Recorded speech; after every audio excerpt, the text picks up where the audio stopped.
What are the different types of blockchain? Let's talk about it on Kyle Talks Money. Yes, there's more than one type of blockchain.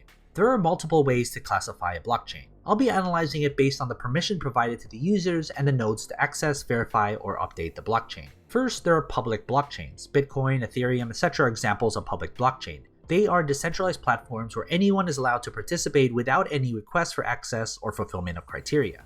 These are a completely open and permissionless network which stores public data. But they do have advantages and disadvantages. The advantages are that they're trustless, secure, and open and transparent. The disadvantage is that they're slow, they have scalability concerns, and they consume a lot of energy. Next are private blockchains. Ripple and Hyperledger are examples of private blockchain. They are special types of blockchain technology where only a single organization has authority over the network, so it means it's not open for the public to use. All the people in this network have permission as it's closed and restricted network. But they also have their advantages and their disadvantages. The advantage is that they're faster and they're scalable. The disadvantage is that trust is needed, they're lower security, and they're centralized. Then there are hybrid blockchain. IBM Food Trust is an example of a hybrid blockchain. This is uniquely transforming the world. It enables enterprises, governments, and other organizations to better handle their workflow and improve their systems with better solution.